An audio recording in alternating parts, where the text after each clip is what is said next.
வரப்போகிற அழிவிலிருந்து பாதுகாக்கப்பட வேண்டும் அப்படின்னு சொன்னா முதல்ல அந்த வரப்போகிற அழிவை குறித்தான எச்சரிப்பை பெற்றிருக்கணும்.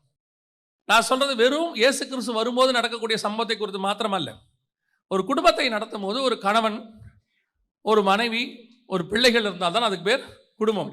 ஒருவேளை பிள்ளைகள் இல்லை, கணவன் மனைவி இருந்தாலும் அதுக்கு பேர் என்னதான்? குடும்பம். கணவன் ஒரு ஊர்ல இருக்கிறாரு, மனைவி ஒரு ஊர்ல இருக்குது, பிள்ளை ஒரு ஹாஸ்டல்ல இருக்குது, அது குடும்பம் இல்லை. எங்க மனைவி எங்க இருக்காங்க? வெளிநாட்டில் வேலை பார்க்குறாங்க. கணவர் எங்க இருக்காரு? வெளிநாட்டில் இருக்கிறாரு. பையன் எங்க இருக்காரு? ஏற்காட்டில் ஹாஸ்டல்ல படிச்சுட்டு இருக்காரு. நீங்க குடும்பமா சென்னையில் இருக்கோம். இது எப்படி சரியாகும்? இல்லையா? எல்லாரும் இருக்கிறாங்க, ஆளுக்கு 1000 கிலோமீட்டர் தள்ளி இருக்கிறாங்க. ஆனா கணவனும் மனைவியும் வீட்டில் இருக்கிறாங்க, ஒன்னா இருக்கிறாங்க, ஆனால் பிள்ளை இல்லை. அதனால அது குடும்பம் இல்லைன்னு ஆகாது. குடும்பம் என்றால் நாம் எல்லோரும் இணைந்து ஒரு இடத்துல இருப்பதுக்கு பேர் தான் என்னது? குடும்பம். அப்போ ஒரு குடும்பத்தை ரட்சித்தல் என்பதற்கு முதலாவது நமக்கு இருக்க வேண்டிய குவாலிட்டி, வரப்போகிற காரியங்களை குறித்து தற்காலத்திலே எச்சரிப்பு பெறணும். ஃபியூச்சரை குறித்த எச்சரிப்பு இப்ப இருக்கணும் ஃபேமிலிக்கு. அல்லேலூயா. ஆமென். அந்த எச்சரிப்பை நாம் பெற்றுக்கொள்கிறோமா என்பதுதான் கேள்வி. இன்னைக்கு குடும்பத்தில் நடக்கிற ஒவ்வொரு சம்பவத்துக்கு பின்னாடியும் ஃபேமிலி சொல்றது, எங்களுக்கு தெரியாது, இப்படி நடந்துருச்சு, நாங்கள் எதிர்பார்க்கல. அதை உலகத்தின் குடும்பம் சொல்லலாம், நியாயம். ஆவிக்குரிய குடும்பம் ஒரு நாளும் சொல்லக்கூடாது. ஆவிக்குரிய குடும்பத்தில் ஒரு சம்பவம் நடக்க போகுது அப்படின்னு சொன்னா, நான் வெறும் நியாய தீர்ப்பை குறித்து மட்டும் சொல்லவில்லை. உங்க ஃபேமிலியில் நடக்கிற சம்பவம் ஒன்று நடக்க போகுது என்றால் யூ மஸ்ட் ஸ்மெல். உங்களுக்கு அந்த வாசனை தெரிஞ்சிருக்க வேண்டும். உங்க குடும்பத்தில் நடக்கிற சம்பவத்தை குறித்து இயேசுநாதருக்கு தெரியாம அந்த 12 பேருக்குள்ள ஏதாவது நடக்குமா? இயேசுநாதருக்கு தெரியாம ஏதாவது நடக்குமா? யோசித்து பாருங்க. அவன் எங்கேயோ பேசிக்கிட்டு இருக்கான், வந்து கேட்கிறாரு, உங்களை யார் பெரியவன்? அவர் பாட்டுன்னு வந்தாரு, அவர் பாட்டு ஒரு சீலையை கட்டினாரு, கால்களை கழுவுனாரு. கழுவி முடிச்சானே கேட்கிறாரு, உங்களை யார் பெரியவன் தானே சண்டை போட்டீங்கன்றாரு. இல்லையா? எனக்கு அதோட ரொம்ப ஆச்சரியப்படுற விஷயம் என்னன்னா, இந்த பெனாதாத்னு ஒரு ராஜா இருப்பான். இந்த பெனாதாத்து எதை பிளான் பண்ணாலும் எலிசா போய் இஸ்ரவேல் ராஜா கிட்ட சொல்லிடுவான், அவன் இப்படி பிடிக்க போறான், நீ வந்து என்ன செய்ய, இப்படி போய் காப்பாத்திக்க உன்ன அப்படின்றவான். இஸ்ரவேல் ராஜாவும் அவனுக்கு கீழ்ப்படிஞ்சு கரெக்டாக காப்பாற்றிடுவான். ஒரு நாள் பெனாதாத்துக்கு பயங்கர டென்ஷன் ஆகி போச்சு. அப்போ அந்த ராஜா கூப்பிட்டு தளபதிகளை சொல்றாரு, நான் போடுற மொத்த திட்டத்தையும் யாரோ ஒருத்தர் இஸ்ரவேல் ராஜாவுக்கு சொல்றீங்க, யாருன்னு எனக்கு சொல்ல மாட்டீங்களா? ஏன் இப்படி என்னை பத்தி சொல்றீங்க அங்கன்னு கேட்பாரு. ஃபெடப் ஆயிட்டான் அவன். எவ்வளோ போட்டாலும் அங்கே போயிடுது சீக்கிரட்டு. ஃபெடப் ஆயிட்டான். ஃபெடப் ஆன உடனே அந்த தளபதி கூட இருக்கவன் சொல்லுவான், ராஜா நீ எங்க யாரையும் சந்தேகப்படாத, அங்க எலிசான்னு ஒருத்தர் இருக்கான், உன் வீட்டின் பள்ளி அறையிலே பேசுறத கூட அவன் கண்டுபிடிச்சிருவான்றான். யோசித்து பாருங்க, தன்னுடைய நாட்டுக்கு ஒரு பிரச்சனை வருது என்பது தேவன் அவனுக்கு தெரியப்படுத்துகிறார். அது தெரியணும்ல. அது எலிசாவுக்கும் தெரியும், எலியாவுக்கு தெரியும். எலிசாவை பிடிக்க ராஜா ஆள் அனுப்புறான். வரும்போதே சொல்றான், அந்த பேலியாளின் மகன் என்னை பிடிக்க ஆள் அனுப்புறான் பத்தியாங்கிறான். இல்லையா? ஒருத்தனை பிடிக்க கூட முடியாது இவனுங்களால. எது பண்ணாலும் தெரிஞ்சு போயிடுது. இதுதான் உங்களுக்குள் இருக்க வேண்டிய முதலாவது குவாலிட்டி. இது ஃபர்ஸ்ட் ஒரு வீட்டுக்குள்ள இருக்கணும். வீட்டுக்குள்ள நடக்கிற விஷயம் ஒண்ணுமே தெரிய மாட்டேங்குது இல்லையா? என்ன காரணமாக இருக்கும்? இன்னைக்கு நிறைய பேர் வீட்டில் இதான் பிரச்சனை. திடீர்னு முந்தியெல்லாம் சொல்லுவாங்க, ஒரு உதாரணத்துக்கு சொல்றேன், முந்தியெல்லாம் சொல்லுவாங்க, பிள்ளைகள் நடக்கிற நடையை வச்சே பெற்றோர் கண்டுபிடிச்சிருவாங்க என்ன பிரச்சனை வீட்டிலன்ட்டு. எங்க அம்மா கிட்ட ஒரு பழக்கம் உண்டு. நான் காலேஜ் முடிச்சுட்டு வரும்போது அப்படி முகத்தை பார்க்கும்போதே கேட்பாங்க, என்னடா மதியானம் சாப்பிடலையா, பசிக்குதாம்பாங்க. நம்ம முகத்தை வச்சே அவங்களால என்ன செய்ய முடியும்? ஒரு ஐடென்டிஃபை பண்ண முடியும். நடைய வச்சு ஒரு பெண்ணு நடக்கிறத, வீட்டுக்குள்ள நடந்து வரதை வச்சு அவங்க அம்மா கண்டுபிடிச்சிருவாங்க என்ன பிரச்சனைன்னு சொல்லி. உடம்புல பிரச்சனை இருக்குதா, இல்லை ஏதாவது வலி இருக்குதா அப்படின்னு அவங்க கண்டுபிடிச்சிருவாங்க. அவங்க நட ஷேப்பை வச்சே கண்டுபிடிப்பாங்களாம். ஆனால் இன்னைக்கு நான் சொல்றது பிசிக்கலி, இதை தாண்டி ஒன்று நீங்க போகணும், ஸ்பிரிச்சுவலி போகணும். பிள்ளைகளுக்கு மட்டுமல்ல, வீட்டுக்குள்ள சொல்றேன், மொத்தமா சொல்றேன்.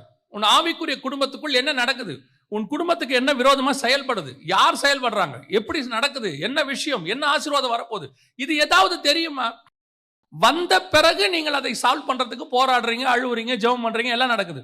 ஆனால் தேவ எச்சரிப்பு உங்களுக்கு கிடைக்குதா? கர்த்தர் உங்களுக்கு உணர்த்துறாரா? எனக்கு ரொம்ப ஆச்சரியமா இருக்கும் அப்போஸ்தலர் நடபடிகளை வாசிக்கும் பொழுது. பவுல் வந்து போயிருவார் அத்தனை பட்டணத்துக்கு, அங்கங்க போயிட்டே இருப்பாரு. ஆனா எருசலேமில் இவர்கள் என்ன செய்வார்கள்? பவுலுக்கு விரோதமாக ஆலோசனை பண்ணுவார்கள். ஆவியானவர் இங்க எழுதுவார், எருசலேமில் யூதர்களுக்கு அவனுக்கு விரோதமாக ஆலோசனை பண்ணினார்கள். இது யாருக்கு தெரியும்? லூக்காக்கு எப்படி தெரியும்? லூக்கா பவுலோட டிராவல் பண்ணிட்டு இருக்கிறார். ஏன்னா அப்போஸ்தலர் நடபடிகள் எழுதுனது லூக்கா. அவர் வந்து பவுலோட டிராவல் பண்ணிட்டு இருக்கிறார். அந்த டிராவல் பத்தி எழுதிட்டு இருக்கிறார். எழுதும்போது நடுவில் ஒரு வசனம் போடுறாரு, இந்த காலத்துல பவுலுக்கு விரோதமாக எருசலேமில் ஆலோசனை செய்யப்பட்டது. எப்படி இது இவருக்கு தெரியும்? எப்படி தெரியப்படுத்தப்படுகிறது? அப்படியானால் உன் குடும்பத்தை குறித்து ஒரு பர்சனல், நான் சொல்றது மினிஸ்ட்ரி, உங்க ஃபேமிலியை குறித்து, உங்களை குறித்து ஏதாவது ஒரு காரியம், ஏதோ ஒரு விஷயத்துல கர்த்தர் உங்களுக்கு உணர்த்தணும் இல்லையா? என்ன நடக்குது, எப்படி நடக்குது, ஏதோ ஒரு எச்சரிப்பு கொடுக்கணும் இல்லையா? அந்த தேவ எச்சரிப்பை பெற்று அப்படின்னு இருக்குது. அந்த எச்சரிப்பை படுகிற இடத்தில் தான் இப்பொழுது ஃபேமிலி ஃபெயிலியர் ஆகி கொண்டிருக்கிறது. முந்தியெல்லாம் நம்ம பெற்றோருக்கு தெரியும், சில காரியங்களை கண்டுபிடிப்பார்கள். நான் சொல்லுவேன், அன்னைக்கு உள்ளவங்க இன்னைக்கு உள்ளவங்கள மாதிரி ஆவிக்குரியவங்கள கிடையாது, ஆனால் தேவனோடு கூட தொடர்புள்ளவர்களாக இருந்தார்கள். இன்னைக்கு ஆவிக்குரியவர்கள் சொல்றோம், தேவனோடு கூட என்ன இல்லை, தொடர்பு குறைவாக இருக்கிறது இல்லையா? இன்னைக்கு நம்ம அன்னைக்கு உள்ளவங்க பெருசா அந்நிய பாஷை பேசி அப்படியே கைத்தட்டி அதெல்லாம் இருந்திருக்காது. ஆனா பாத்தீங்கன்னா அவங்களுக்குள்ள தேவனுடைய நடத்துதல்னு ஒண்ணு இருக்கும். பிள்ளைகளை நடத்துறதா இருக்கட்டும், குடும்பத்தை நடத்துறதா இருக்கட்டும். இன்னைக்கு ஆவிக்குரியவர்கள் ஊழியத்துக்கு ஓடுறாங்க, அந்த பக்கம் இந்த பக்கம், house meeting, cottage meeting, open air meeting எல்லாம் ஓடுறாங்க. ஃபேமிலிக்குள்ள என்ன நடக்குது முதல்ல இங்க நமக்கு தெரியணும் இல்லையா? இது நமக்கு புரியணும் இல்லையா? இது நமக்கு தெரிய மாட்டேங்குது. தேவ எச்சரிப்பை பெற்று அப்படின்னு இருக்கு, பெற்று இருக்கிறோமா? அந்த எச்சரிப்பு உங்களுக்கு கொடுக்கப்படுதா? அந்த எச்சரிப்பை நமக்கு கொடுக்கிறவர் யார்? அதான் ரொம்ப இம்பார்ட்டன்ட். அந்த எச்சரிப்பை கொடுக்கிறவர் யார் அப்படின்னு கேட்டீங்கன்னா, வாசிங்க யோவான் எழுதின சுவிசேஷம் 16ஆம் அதிகாரம் 13வது வசனத்தை வாசிங்க. சத்திய ஆவியாகிய அவர் வரும்போது, சத்திய ஆவியாகிய அவர் வரும்பொழுது சகல சத்தியத்துக்குள்ளும் உங்களை நடத்துவார். சகல சத்தியத்துக்குள்ளும் உங்களை நடத்துவார். அவர் தம்முடைய சுயமாய் பேசாமல் தாம் கேள்விப்பட்டவைகள் யாவையும் சொல்லி வரப்போகிற காரியங்களை உங்களுக்கு அறிவிப்பார். அப்ப ஆவியானவருடைய மிக முக்கியமான ஸ்பெஷாலிட்டி என்னன்னா, வரப்போகிற காரியங்களை உங்களுக்கு அறிவிப்பார். ஒரு ஆவிக்குரிய குடும்பம் ஒரு ஆவியானவராலே நடத்தப்படுகிற குடும்பமாய் இருக்குமானால், உன் குடும்பத்தில் வரப்போகிற காரியங்களை குறித்து ஆவியானவர் உங்களுக்கு நிச்சயம் உணர்த்துவார். அவர் உணர்த்தினாதான் நீங்கள் எச்சரிப்பு பெற்று உங்கள் குடும்பத்தை ரட்சிக்க முடியும். இதுதான் அதோடைய கனெக்ஷன். அந்த தேவ ஆவியானவர் உங்களுக்குள்ள இருக்கிறாரா? ஆவியானவர் இருக்கிறாருங்க, உணர்த்துகிறாரா? ஆவியானவர் உங்களுக்குள்ள இருக்கிறார், சரி, உணர்த்துகிறாரா? அதான் இங்க கேள்வி. ஆவியானவருக்கும் உணர்த்துறதுக்கு இன்னொரு மிக முக்கியமான கனெக்ஷன் இருக்கு ஃபேமிலியில. ஆவியானவர் உங்ககிட்ட உணர்த்தணும்னா ஆவியானவருக்கும் உங்களுக்கு என்ன இருக்கணும்? ஒரு பெரிய கனெக்ஷன் இருக்கு. என்ன கனெக்ஷன் இருக்கு அப்படின்னு கேட்டீங்கன்னு சொன்னா, ஆதியாகமத்தின் புஸ்தகம் 2ஆம் அதிகாரம் 18வது வசனம் வாசி. பின்பு தேவனாகிய கர்த்தர், மனுஷன் தனிமையா இருப்பது நல்லதல்ல, ஏற்ற துணையை அவனுக்கு உண்டாக்குவேன் என்றார். ஏற்ற துணையை அவனுக்கு உண்டாக்கு. இந்த ஏற்ற துணைன்னு இருக்குல்ல, ஏற்ற துணை. ஸோ பைபிள் சொல்ற ஏற்ற துணை என்பது வேறு. இப்போ நம்ம அங்க போக வேண்டாம், ஏற்ற துணைக்கு போக வேண்டாம். ஏற்ற துணைன்ற வேர்டு என்ன? அதுக்கு என்ன வேர்டு யூஸ் பண்ணப்படுது இங்கிலீஷ்லன்னு பார்த்தீங்கன்னா, ஹெல்பர். இங்கிலீஷ்ல என்ன யூஸ் பண்ணப்பட்டிருக்கு? ஹெல்பர். இந்த ஹெல்பருங்கிற வேர்டு அடுத்து புதிய ஏற்பாட்டில் யாருக்கு யூஸ் பண்ணப்படுது? ஹோலி ஸ்பிரிட், பரிசுத்த ஆவியானவருக்கு சொல்லப்படுது. வாசிங்க யோவான் எழுதின சுவிசேஷம் 14ஆம் அதிகாரம் 16வது வசனத்தை வாசி. 14:16. நான் பிதாவை வேண்டிக் கொள்வேன், அப்பொழுது என்றென்றைக்கும் உங்களுடனே கூட இருக்கும்படிக்கு சத்திய ஆவியாகிய வேறொரு தேற்றரவாளனை அவர் உங்களுக்கு தந்தருளுவார். சிலர் வந்து அந்த தேற்றரவாளன் கம்ஃபர்டர்னு சொல்வாங்க, ஆனா இங்கிலீஷ்ல ஹெல்பர் தான் இருக்கு. இங்கிலீஷ்ல ஹெல்பர் இருக்கு. 14:26 வாசிங்க. என் நாமத்தினாலே பிதா அனுப்ப போகிற பரிசுத்த ஆவியாகிய தேற்றரவாளனே. அங்கேயும் என்ன இருக்கு? தேற்றரவாளன் அப்படின்னு தான் இருக்குது இல்லையா? பட் இங்க வந்து கம்ஃபர்டர்னு இருக்கு. ஆனா டிரான்ஸ்லேஷன்ல கரெக்ட் டிரான்ஸ்லேஷன் என்ன தான் இருக்குது? ஹெல்பர் தான் இருக்கு. அடுத்து வாசிங்க யோவான் 15:26 வாசிங்க. பிதாவினிடத்திலிருந்து நான் உங்களுக்கு அனுப்ப போகிறவரும் பிதாவினிடத்திலிருந்து புறப்படுகிறவருமாகிய சத்திய ஆவியாகிய தேற்றரவாளன் தேற்றரவாளன். நல்லா கவனிச்சு பாருங்க, 2 அதிகாரத்துல 3 தடவை இருக்குது. அடுத்து வாசிங்க 16ஆம் அதிகாரம் 7வது வசனம் வாசிங்க. நான் உங்களுக்கு உண்மையை சொல்லுகிறேன், நான் போகிறது உங்களுக்கு பிரயோஜனமா இருக்கும். நான் போகாதிருந்தால் தேற்றரவாளன் உங்களிடத்தில் வரார். இந்த இடத்துல மட்டும் 4 தடவை கர்த்தர் அந்த வார்த்தையை யூஸ் பண்றாரு. தேற்றரவாளன், தேற்றரவாளன், தேற்றரவாளன். 4 இடத்துலயும் ஹெல்பர், ஹெல்பர், ஹெல்பர்னு இருக்கு. அப்போ இந்த பரிசுத்த ஆவியானவருக்கும் மனைவிக்கும் ஒரு ஒத்துமை இருக்கிறது. இவரும் ஹெல்பர், அவங்களும் ஹெல்பர். ஆமென். இவங்களும் ஹெல்பர், அவங்களும் ஹெல்பர். அப்போ அந்த ஹெல்பருடைய வேலை என்ன? அந்த இந்த இடத்துல நம்ம வாசிக்கிறோம், வரும் காரியங்களை குறித்து உங்களுக்கு போதிப்பார். அப்ப அந்த ஹெல்பருடைய ஒரு வேலை என்ன? வரும் காரியங்களை குறித்து உங்களுக்கு. ஏன் ஏவாளை சொல்லும் பொழுது அவர்கள் ஒரே மாம்சம் உடையவர்கள்னு சொன்னார்னா, அவங்க 2 பேரும் ஒரே மாம்சம் உடையவர்கள், ஒரு மாம்சத்துல இருந்து பிரிச்சு எடுத்தவங்க. ஆவியை நமக்குள்ள இருக்கிறாரு, நாம 2 பேரும் ஒரே ஆவி உடையவர்கள். இப்ப புரியுதா உங்களுக்கு? இன்னும் கொஞ்சம் சொல்லும் போது எனக்கு ரொம்ப ஆச்சரியமா இருந்துச்சு இந்த சப்ஜெக்டை படிக்கும் போது. இன்னும் கொஞ்சம் உங்களுக்கு டீப்பா போங்க, உங்களுக்கு புரியும். மல்கியா எழுதின புஸ்தகம் 2ஆம் அதிகாரம் 15வது வசனத்தை வாசி. அவர் ஒருவனை அல்லவா படைத்தார், ஆவி அவரிடத்தில் பரிபூர்ணமாய் இருந்ததே, பின்ன ஏன் ஒருவனை படைத்தார்? தேவ பக்தியுள்ள சந்ததியை பெறும்படிதானே. ஆகையால் ஒருவனும் தன் இளவயதின் மனைவிக்கு துரோகம் பண்ணாதபடி உங்கள் ஆவியை குறித்து எச்சரிக்கை. மனைவிக்கு துரோகம் பண்ணா ஆவி வராருங்க. மனைவிக்கு துரோகம் பண்ணாதபடி ஆவியை குறித்து எச்சரிக்கையாயிருங்கள். அவரோட அர்த்தம் என்னன்னா, பழைய ஏற்பாட்டுல மனைவினா, புதிய ஏற்பாட்டுல பரிசுத்த ஆவியானவர். அல்லேலூயா. நீ மனைவிக்கு துரோகம் பண்றது ஆவியானவருக்கு துரோகம் பண்றது ஒண்ணுதான். என்ன ஒரு எந்த கனெக்ஷன் இங்க இருக்கு பாருங்க. இது நம்ம படிக்கும் போது, மல்கியாவை படிக்கும் போது சாதாரணமா இருக்கும். நீங்க இந்த கனெக்ஷனை எடுத்து பாருங்க. அப்போ ஒரு வீட்டுக்குள் தேவ எச்சரிப்பு நீங்கள் பெற வேண்டுமானால், வரும் காரியங்களை குறித்து பெற்றுக்கொள்ள வேண்டுமானால், மனைவியும் கணவனும் ஒரே ஆவி உடையவர்களா இருக்க வேண்டும். இந்த ஒரே ஆவி உடைய மனைவியும் கணவனும் குறிப்பாக பல இடங்களிலே கர்த்தர் மனைவியை கொடுப்பதற்கு ஒரு நோக்கம் இருக்கிறது. என்னன்னு கேட்டீங்கன்னா, நான் சொல்றதை எத்தனை பேர் அக்செப்ட் பண்ணிப்பீங்க தெரியாது.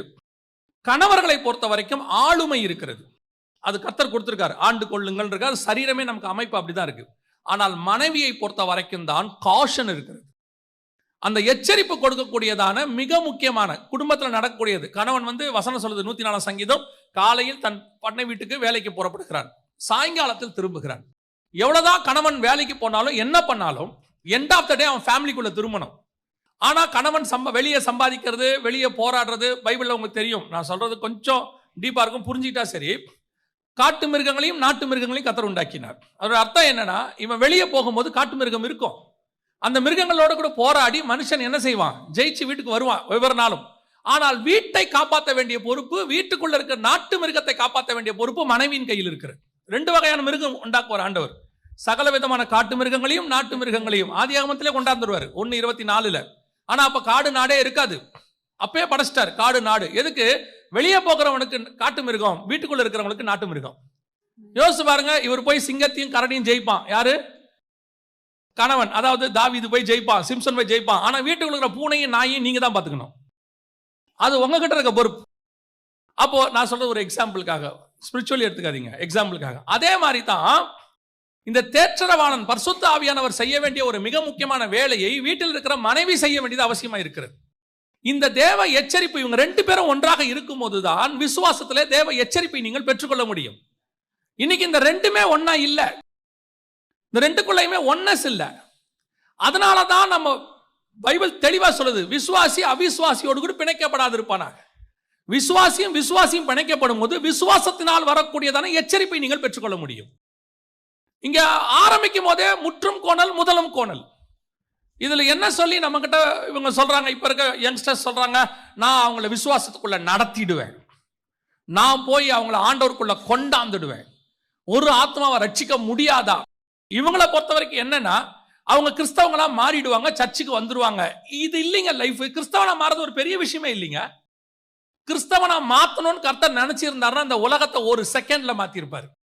இந்த உலகத்தை கிறிஸ்தவ உலகமா மாத்தணும்னு மட்டும் கர்த்தர் நினைச்சிருந்தாருன்னா, தன்னுடைய ஜெய்ஜாண்டிக்கான ஒரு காரியத்தை கர்த்தர் காட்டி இருந்தானா உலகம் கிறிஸ்தவம் மாறிடும்.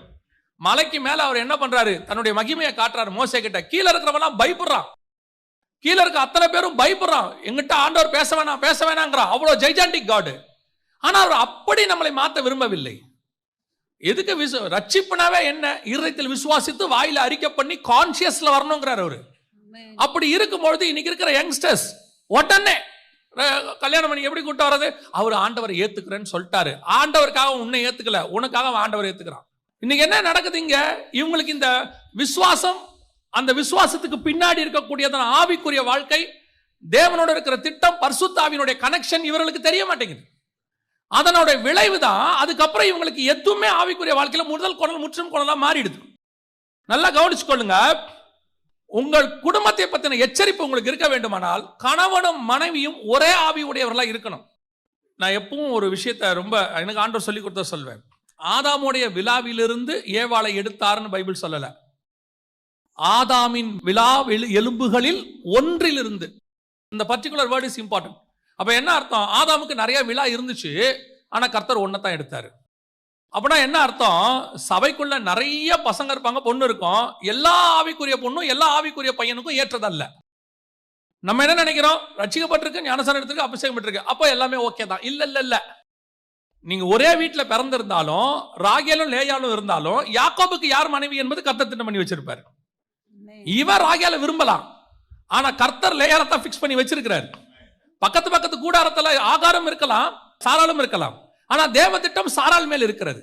இல்ல அந்த அம்மா பிரமாணத்தின்படி எங்களுக்குள்ள வந்துடுச்சு, எங்க பாளையத்துக்குள்ள தான் இருக்குது அப்படின்னா இல்ல கிடையாது.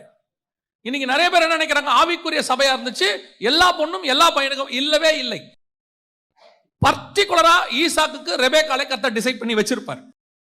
அவர்கள் வரும்போதுதான் இந்த கான்டாக்ட் வரும். தேவ எச்சரிப்பை பெறக்கூடிய கான்டாக்ட். அவர்கள் ஒரே ஆவி உடையவர்களாக இருப்பார்கள்.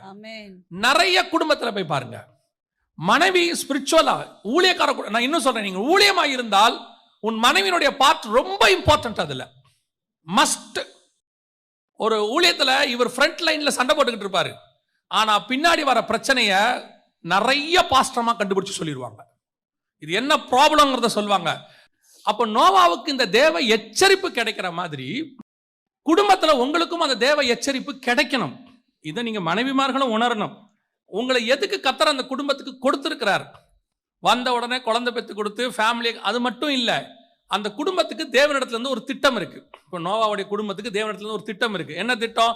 இவங்களை காப்பாத்துறது திட்டம் அல்ல, இவர்களை காப்பாத்தி அதற்கு பிறகு இன்னொரு உலகத்தை இவங்களை வச்சு தான் உண்டாக்கணும். 2 பார்ட் இருக்கு மோசேக்கு. 2 பார்ட். என்ன 2 பார்ட்?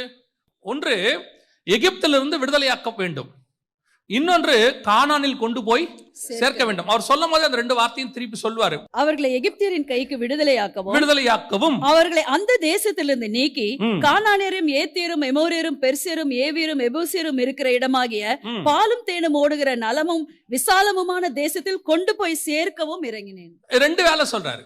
நான் 2 வேலைக்காக இறங்கி இருக்கிறேன். ஒன்று விடுதலையாக்கவும், இன்னொன்று கொண்டு போய் சேர்க்கவும். 10வது வசனம், நீ இஸ்ரவேல் புத்திரராகிய என் ஜனத்தை எகிப்திலிருந்து அழைத்து வரும்படி உன்னை பார்வோன் இடத்திற்கு அனுப்புவேன் வா என்றார். கொண்டு போய் சேர்ப்பேன் இல்ல பாருங்க. அந்த வசனத்துல நீ விடுதலையாக்குவாங்கிறதோடு மட்டும் நின்னு போயிடுச்சு பாருங்க. கொண்டு போய் சேர்ப்பேன்னு சொல்லல. அவங்ககிட்ட 2 வேலைக்காக தான் அவர் இறங்கினாரு. ஒன்னு நீ செய்வேன்ட்டாரு, இன்னொன்னு நீ செய்வேன்னு சொல்லல அவர். புரியுதா? கடைசியில மோசே கொண்டு போய் சேர்க்கவே இல்லை. அந்த வேலை யோசுவா கிட்ட போயிருச்சு. அவருடைய அர்த்தம் என்னன்னா, கர்த்தருக்கு தெரியும் அவன் அந்த 2வது வேலையை செய்ய மாட்டான். பல நேரத்தில் கர்த்தர் 2 வேலைக்கு தான் உங்களை அனுப்பியிருக்கிறார். எல்லாருக்குமே 2 வேலை உண்டு.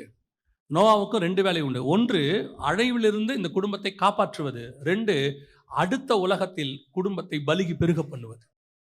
2 வேலையை கர்த்தர் உங்களுக்கு கொடுத்திருக்கிறார். இன்னைக்கு நீங்க 2 வேலையை செய்கிறது இல்லை. ஒரு வேலை என்ன? எது உங்களுக்கு கொடுக்கப்பட்டது? வந்து குடும்பத்தை கட்டுவது. குணசாலியான ஸ்திரீ குடும்பத்தை கட்டுகிறாள், கட்டுவது. அடுத்து உங்களோட வேலை என்ன? ஹெல்பர். ஆண்டவர் சொல்றாரு, பண்படுத்தவும் காக்கவும் வைத்தேன். அதற்கு நான் என்ன பண்றேன்? அவனுக்கு ஒரு ஹெல்பரை உண்டாக்குவேன். இப்ப 2 வேலை இருக்கு, பண்படுத்தணும், காக்கணும். நீங்க என்ன செய்றீங்க? பண்படுத்துறதோட சரி. எது பண்படுத்துறீங்க? வீட்டை பெருக்கி கூட்டி அல்லது சமைச்சு வச்சு பாத்திர வேலைக்கு தேவைப்பட்டா கணவனுக்காக கூட போய் வேலைக்கு போய் எல்லாம் பண்றீங்க. இது பண்படுத்துதல். காக்குதல் எங்க? அவங்ககிட்ட சொல்லுமா? அதான் நிறைய. இது நான் ஆணுக்கும் பெண்ணுக்கும் சேர்த்து தான் சொல்றேன். நிறைய குடும்பத்தினுடைய பிரச்சனை இதுதான். பண்படுத்துதல் இருக்கு, காக்குதல் எங்க? ஒன்னு நீ ஒருத்தர் பண்படுத்தணும், இன்னொருத்தர் காக்கணும். கணவன் வேலைக்கு போனானா மனைவி உள்ளே பார்க்கணும். ஆவிக்குரிய குடும்பம் ஒரு ஊழியம் பண்றாங்கன்னா பேக் போர்டு இங்க இருக்கு, இங்க நடக்கணும், இங்க விஷயத்தை தெரியணும், இது என்ன பண்ணுதுன்னு தெரியணும். இங்க என்ன ஆகுது? One man show. நீங்கள் அந்த தேற்ற வாளன் என்று சொல்லுகிற பரிசுத்த ஆவியானவர் செய்ய வேண்டிய வேலையை நீங்கள் செய்யவில்லை. அதனுடைய விளைவாய்த்தான் இன்னைக்கு என்ன ஆகுது? தோட்டத்துக்குள்ள பாம்பு வருது. அவன் என்ன செஞ்சான்? பண்படுத்துறான், காக்கல. ஆண்டவர் தெளிவா சொல்றாரு, தோட்டத்தை காவல் செய். அவன் காக்காதனுடைய விளைவு சர்ப்பமானது காட்டு மிருகங்களிலும் சகல காட்டு மிருகங்களை பார்க்கிலும் தந்திரம் உள்ளது. ஆண்டவர், நான் ஏற்கனவே உங்களுக்கு சொன்ன ஞாபகம் இருக்கும்னு நினைக்கிறேன், 2 வகையான மிருகத்தை கர்த்தர் உண்டாக்கினார். நாட்டு மிருகம், காட்டு மிருகம். காட்டு மிருகம் தோட்டத்துக்கு வெளியே உள்ளது. வெளியே இருக்கிற மிருகம் நீங்க உள்ள வந்துடுச்சுல, அந்த உள்ள வரப்போற மிருகத்தினுடைய எச்சரிப்பு உங்களுக்கு இருக்கணும்ல. பவுல் சொல்றாருல்ல, நான் போகிறேன், மந்தையை தப்ப விடாத ஓநாய்கள் வரும். உன்னத பாட்டு சொல்லுதுல்ல, நம்முடைய திராட்சை பழங்கள் பூவும் பிஞ்சுமாய் இருக்கிறது, நரிகளையும் குழி நரிகளையும் பிடியுங்கள். அந்த எச்சரிப்பு. You must know the caution. இன்னைக்கு குடும்பம் உடைவதற்கு காரணம் என்ன? குடும்பத்தை பண்படுத்துகிறவர்கள் இருக்கிறார்கள், காக்கிறவர்கள் இல்லை. அவங்களுக்கு அந்த அந்த அந்த காஷனே கிடையாது. அந்த ஒரு ஆள் வந்து உட்காரும் போதே வீட்டுல தெரியணும் இவன் யாரு. நான் இப்பவும் சொல்றேன், பிசாசு கருப்பா கொம்போட வாளோட வராது, வரவே வராது. ஒரு காலகட்டம் வரைக்கும் தான் உங்களுக்கு வெளியே பெலிஸ்தியன் கிட்ட இருந்து சண்டை வரும். ஒரு காலகட்டத்துக்கு அப்புறம் உள்ளுக்குள்ள இருக்கிற சவுல் கிட்ட இருந்து சண்டை வரும். அதுக்கப்புறம் பெலிஸ்தியன் துரத்த மாட்டான், அவங்கள சவுல் தான் துரத்துவான். நீங்க பெலிஸ்தியனையே பார்த்துன்னு இருப்பீங்க, பெலிஸ்தியன் வருவான், பின்னாடி சவுல் வந்துருவான். இயேசு கிறிஸ்து முதலாவதாக யூதாசால் காட்டி கொடுக்கப்படும். அதுக்கு முன்னாடி பரிசேயர் சதுசேயர் சொந்த ஜனங்கள். அதற்கு பிறகுதான் ரோமர் வரான், ரோமர் கையில் ஒப்படைக்கிறாங்க. ரெண்டு போராட்டம் இருக்கும். அப்ப உள்ளுக்குள்ள இருக்கிற போராட்டத்தை ஸ்மெல் பண்ண வேண்டியது உங்க வேலை.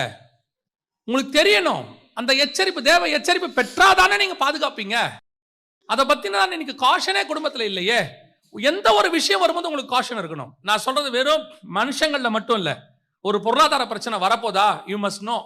இயேசுநாதர் எதுக்கு எல்லாத்தையும் சொல்றாரு? நான் இதோ உங்களுக்கு முன்பதாகவே அறிவித்திருக்கிறேன். ஏன் முன்னாடியே சொல்றாரு?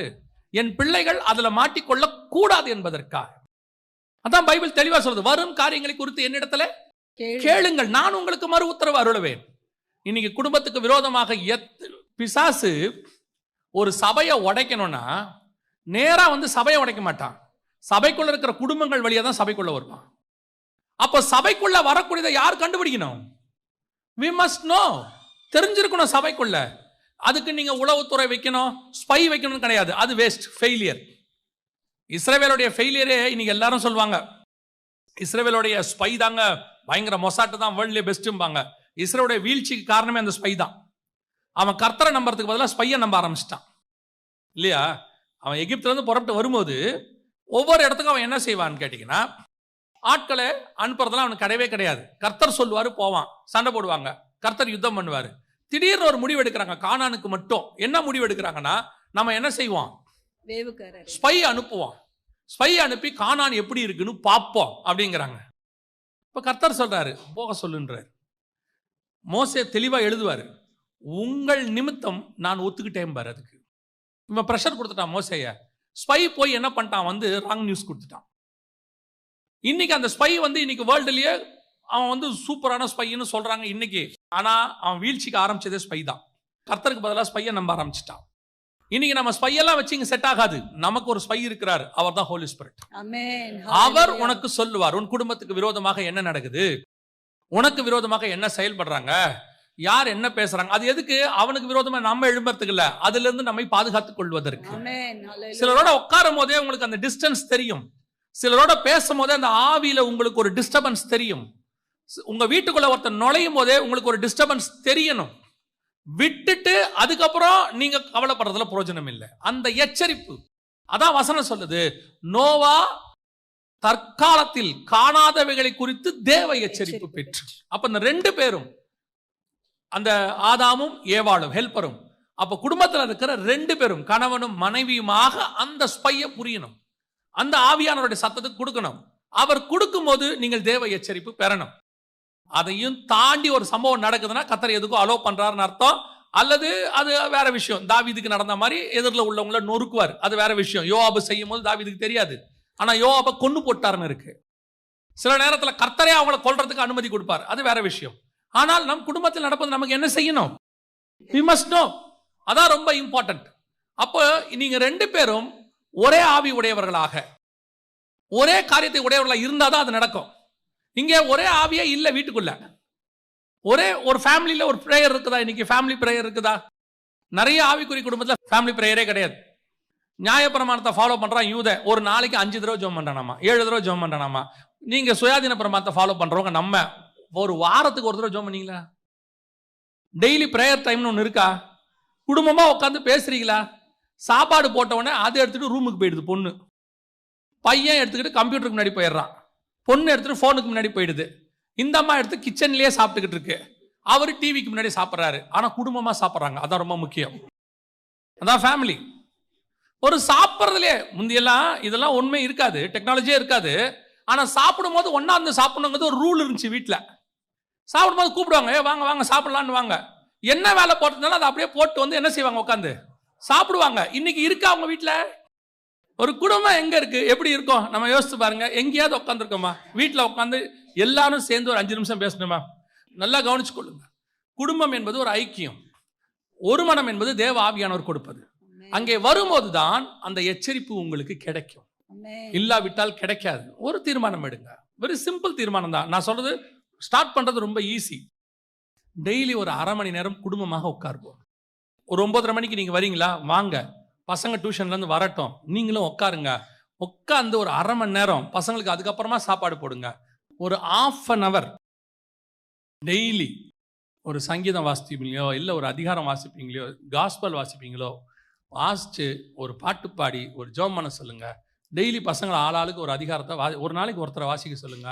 டெய்லி ஒருத்தரை ஜெபம் பண்ண சொல்லுங்க. நான் உங்களுக்கு சொல்றேன், இதனுடைய வேல்யூ உங்களுக்கு இப்போ ஆரம்பிக்கும் போது தெரியாது. உங்களை அறியாமலே உங்க குடும்பத்தில் ஒரு பாண்டிங் உருவாகும், ஒரு பாதுகாப்பு உருவாகும். உங்களை அறியாமலேயே கீழ்ப்படிதல், நீங்க என்னென்ன எக்ஸ்பெக்ட் பண்றீங்களோ எல்லாமே உங்க குடும்பத்தில் நடக்கும். அல்லேலூயா. அதான் முதலாவது அவனுக்குள் இருந்தது. தேவ எச்சரிப்பு பெற்று குடும்பத்தை ரட்சி பேழை உண்டு பண்ணினான் இருக்கு இல்லையா? தேவ எச்சரிப்பு பெற்று, அதுல ஃபர்ஸ்ட் பாயிண்ட் தேவ எச்சரிப்பை பெற்றுக் கொண்டான். இரண்டாவது வாசிங்க. விசுவாசத்தினாலே நோவா தற்காலத்திலே காணாதவைகளை குறித்து தேவ எச்சரிப்பு பெற்று பயபக்தி உள்ளவனாகி தன் குடும்பத்தை ரட்சிப்பதற்கு பேழையை உண்டு பண்ணினான். அப்ப இரண்டாவது அவனுக்குள்ள இருந்த சுபாவம் என்ன? இந்த எச்சரிப்பு வந்த உடனே அவனுக்கு என்ன வருது? ஒரு பயபக்தி வருது. அதாவது நிறைய இப்ப இருக்க சபைகள்ல இருக்கிற இரண்டாவது பிரச்சனை என்னன்னா, ஆவியானவர் பேசாமலாம் இல்ல. நிறைய சபைகள் ஆவியானவர் என்ன செய்யறாரு? அவர் பார்த்து அவர் செய்யறார். ஆவியானவர் ஆரம்பத்திலே சொல்லிட்டார். ஆவியானவர் சபைகளுக்கு சொல்லுகிறதை காதுள்ளவன் கேட்க கடவன். ஆவியானவர் பேசுறாரு. ஆனா கேட்டு பயபக்தி உள்ளவன் ஆகிறது நம்ம கிட்ட தான் இருக்குது. இங்க ஊழியக்காரங்க உங்களுக்கு போதிக்கிறாங்க, அதன்படி செய்கிறீர்களா?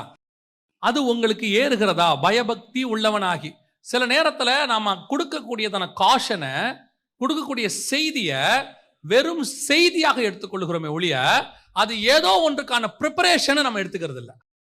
எதுக்கு ஆவியானவர் உங்களுக்கு சபையில பேசுறாரு? சபையில பேசும்போது உங்களை மார்க் போடுறதுக்காக ஆவியானவர் பேசல. நல்லா புரிஞ்சுக்கோங்க. எங்க பாஸ்டர் செய்தி கொடுக்கும்போது எங்களுக்கு ஆவியானவர் சொல்லி கொடுத்தது என்னன்னா, அது யார் வேணாலும் பேசட்டும், யார் பேசினாலும் அதில் 5 நிமிஷம் கர்த்தர் கண்டிப்பாய் நம்மோடு பேசுவார். ஒரு செர்மன் அந்த 5 நிமிஷத்துக்கு நீங்க கவனிக்கணும். எந்த 5 நிமிஷம் உங்களுதுன்னு நீங்க பார்க்கணும். நான் சொல்ல உங்களுக்கு புரியுதா? இப்போ நீங்க டாக்டர்கிட்ட போய் உட்காந்துருப்பீங்க, அல்லது பேங்க்ல போயிடுவீங்க. இந்த டோக்கன் போடுவாங்க, பார்த்துருக்கீங்களா? டோக்கன் நம்பர் டிவியில் போடுவாங்க. அதில் வந்து பார்த்தீங்கன்னா 800 பேர் 600 பேர் டோக்கன் வாங்கியிருப்பான், போட்டுக்கிட்டே இருப்பாங்க. எந்த டோக்கன் போடும் போது நீங்கள் டிவியை பார்ப்பீங்க. என் நம்பர் வந்திருக்கா, என் நம்பர் வந்திருக்கா பார்த்துக்கிட்டே இருப்பீங்க. நீங்கள் கீழே குனிஞ்சு அது 814 இந்த 900 தான், 900 வரும்போது பார்க்கலான்ட்டு கீழே குனிஞ்சிட்டே இருக்க மாட்டீங்க. டங்குன்னு ஒரு சவுண்ட் ஒன்று முடிச்சு பார்ப்பீங்க. இது ஒரு வேளை வந்திருக்குமோ, ஒரு காஷன். அதே மாதிரி தான் எல்லா செர்மன்லையும் எல்லா செய்தியிலையும் ஒரு 5 நிமிஷம் ஆவியானவர் உங்களோடு கூட பேசுவார். ஏன்னா நீங்க ஆவியானவர்கிட்ட வந்துட்டு போகும்போது அவர் நிச்சயம் உங்களை வெறுமனே திரும்பி அனுப்பவே மாட்டார். ஆவியானவர் கண்டிப்பா பேசுவார். ஆனா நீங்க அந்த 5 நிமிஷத்துக்கு காத்திருக்கணும் மினிமம். நான் சொல்றேன், அது 5 நிமிஷமா இருக்கலாம், 10 நிமிஷமா இருக்கலாம், 5 நிமிஷமா, ஏன் அந்த ஒரு செர்மன் முழுக்க உங்களுக்கே கூட இருக்கலாம். உங்களுக்கு கூட மொத்தமா ஆண்டவர் பேசலாம். ஆனா நீங்க வரும்போதே என்னவா வரணும்? நான் இன்னைக்கு எனக்கு உரியதை வாங்க போகிறேன், எனக்கு உரியதை பெற்றுக்கொள்ள போகிறேன். அதை கேட்டு அதை உங்க லைஃப்ல அபியாசப்படுத்தணும். பயபக்தி உள்ளவன் ஆகி. பல நேரத்துல இந்த பயபக்தி உங்களுக்குள்ள வரமாட்டேங்குது. நீங்க அதை அசால்ட்டா எடுக்கிறீங்க, அசட்ட பண்ணுறீங்க. உங்களுக்குள்ள ஒரு ஆதங்கம் இருக்கு தெரியுமா? இன்னைக்கு இருக்கிற எல்லா பேரண்ட்ஸ்க்கும் ஒரு ஆதங்கம் இருக்கு. என்ன ஆதங்கம் இருக்குன்னா, நம்ம காலத்தை மாதிரி பிள்ளைங்க ஸ்பிரிச்சுவலா இல்லை, அந்த காலத்துல இருந்த மாதிரி பிள்ளைங்க பெற்றோருக்கு கீழ்ப்படுகிறது இல்லை, இப்போ கொஞ்சம் பிள்ளைங்க மோசமா இருக்கு அப்படின்னு சொல்றீங்கல்ல, சொல்றீங்க தானே? நிறைய பேருக்கு அப்படி ஒரு ஒரு ஒரு தாட் எல்லாருக்குமே இருக்குல்ல. அது காரணம் என்ன நீங்க நினைக்கிறீங்க? அதுக்கு காரணம் நீங்க தான், நான் தான். நமக்குள்ளே பயபக்தி வந்துச்சுன்னா அது கண்டிப்பாக நம்ம பிள்ளைகளுக்குள்ளேயும் வரும். எப்படி சொல்றீங்க? வாசிங்க. அதே மல்கியா 2:15 திருப்பி வாசி. அவர் ஒருவனை அல்லவா படைத்தார், அவர் ஒருவனை அல்லவா படைத்தார், ஆவி அவரிடத்தில் பரிபூரணமாய் இருந்தது, ஆவி அவரிடத்தில் பரிபூரணமாய் இருந்தது, பின்ன ஏன் ஒருவனை படைத்தார், பின்ன ஏன் ஒருவனை படைத்தார்? தேவ பக்தி உள்ள சந்ததியை பெரும்படிதானே. அவருடைய ஒரே கான்செப்டே என்னன்னா, உங்க மூலமா என் மூலமா தேவ பக்தி உள்ள சந்ததியை பெறுவது மட்டும். அவருக்கு வேற கான்செப்டே இல்ல. இன்ஜினியரை பெறுவது அவர் கான்செப்ட் அல்ல, டாக்டரை பெறுவது அவர் கான்செப்ட் அல்ல, ஐஏஎஸ் ஆபீசரை பெறுவது அவர் கான்செப்ட் அல்ல, பாஸ்டரை பெறுவது அவர் கான்செப்ட் அல்ல, இவாஞ்சலிஸ்டை பெறுவது அவர் கான்செப்ட் அல்ல. அவர் கான்செப்ட் பயபக்தி உள்ளவனை பெற்றெடுப்பது மட்டும். அப்போ பயபக்தி உள்ளவனை பெற்றெடுக்கணும்னா நாம யாரா இருக்கணும்? பயபக்தி உள்ளவனா இருக்கணும். இப்போ தேவ சாயலாய் படைக்கப்பட்ட ஆதாம் தேவ வார்த்தைக்கு கீழ்ப்படிந்திருந்தால் தேவ சாயலாக ஆதாம் சாயலாக ஒரு பிள்ளை பிறந்திருக்கும். இப்ப ஆதாம் கர்த்தருடைய உடன்படிக்கையை மீறினான் அப்படின்னு இருக்கு. இப்ப இந்த அம்மா அந்த வார்த்தையால் வஞ்சிக்கப்பட்டது. யாரு? ஸ்திரீயானவள். இவங்க ஒருத்தர் மீறினவன், ஒருத்தர் வஞ்சிக்கப்பட்டவங்க. இவங்க 2 பேரும் சேர்ந்து ஒரு பிள்ளையை பெற்றெடுக்கிறாங்க. அந்த பிள்ளை எப்படி இருக்குது? வாசிங்க. 5ஆம் அதிகாரம் ஆதியாகமத்தின் புஸ்தகம் 1, 2, 3 வசனம் வாசி. ஆதாமின் வம்ச வரலாறு.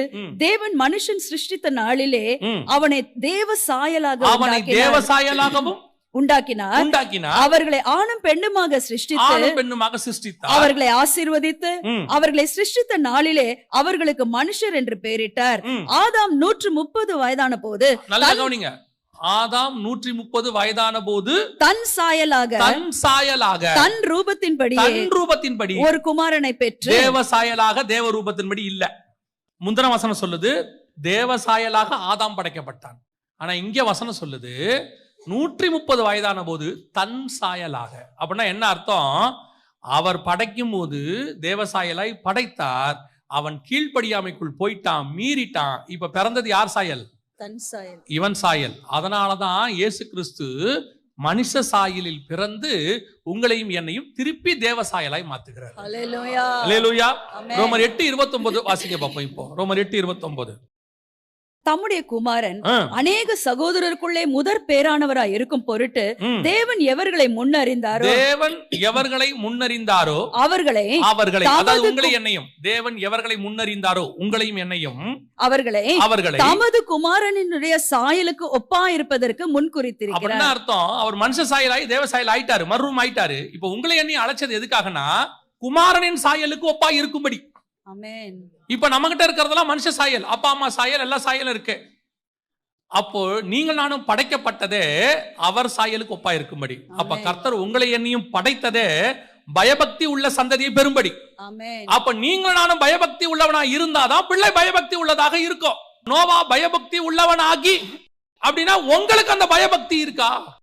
கர்த்தர் மேலில் அந்த பயம் இருக்குதா? நீங்க எச்சரிப்பு பெறது ஒண்ணு. நீங்க நிறைய பேர்கிட்ட இருக்க பிரச்சனை என்னன்னா, they are perfect in church activities. சபைக்கு வரதுல பெஸ்ட், பாஸ்டர் கிட்ட நல்ல டெஸ்டிமோனி. அந்த பிரதர் கரெக்டா சர்ச்சுக்கு வந்துருவார், அந்த சிஸ்டர் எல்லா ஊழியத்திலையும் பங்கு பெறுவாங்க. குட். பார்த்தா பிள்ளைங்க கொஞ்சம் அப்படி போயிடுச்சு. அப்போ பாஸ்டர் என்ன சொல்றாரு?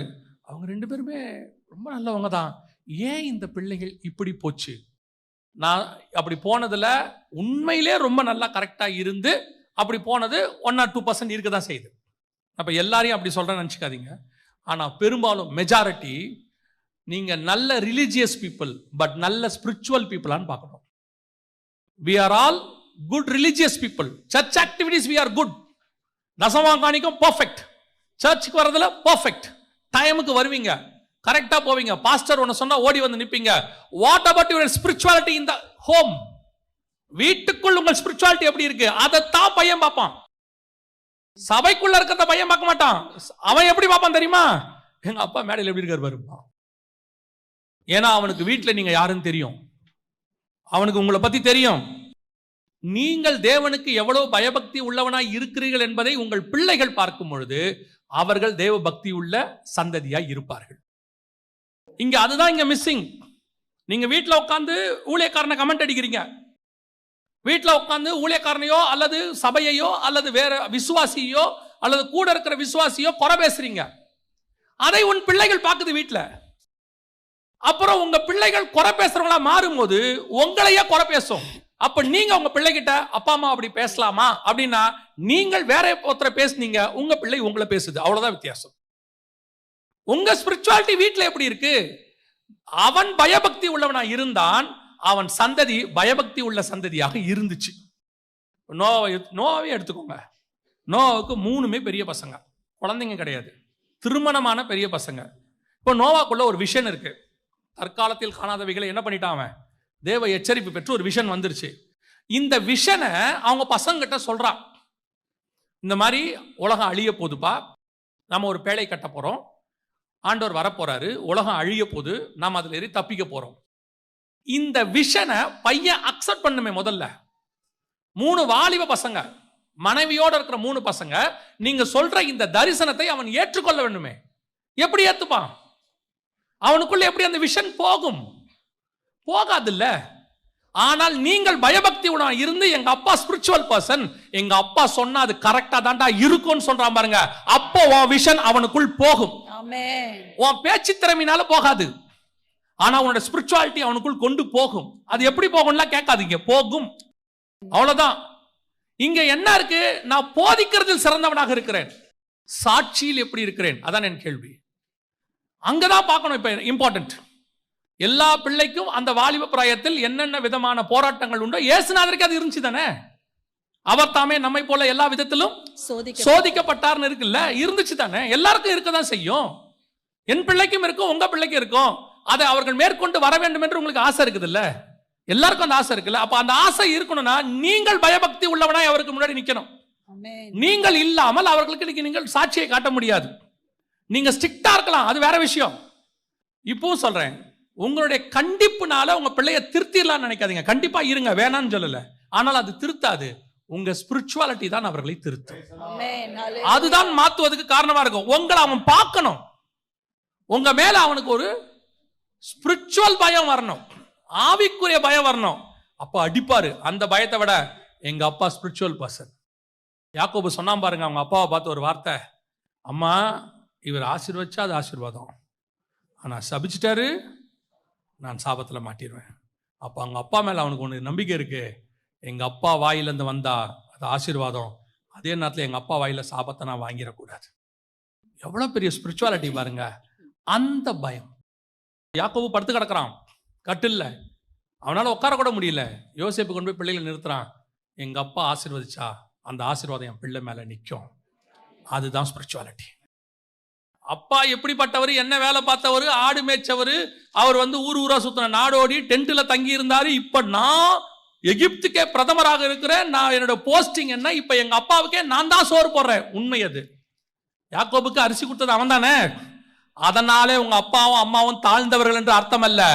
அவனுக்கு நீ சாப்பாடு வேணா போடல உங்க அப்பா அம்மாவுக்கு. யாக்கோபு வாயிலிருந்து புறப்பட்டது ஒவ்வொன்றும் தீர்க்க தரிசனம். ஆதியாகமத்தை முழுக்க வாசிச்சு பாருங்க, அத்தனையும் end time prophecy. End time prophecy. பிள்ளைகளை என்னிடத்தில் கிட்டே வாருங்கள், கடைசி காரியத்தில் உங்களுக்கு சம்பவிப்பதை நான் உங்களுக்கு போதிப்பேன்.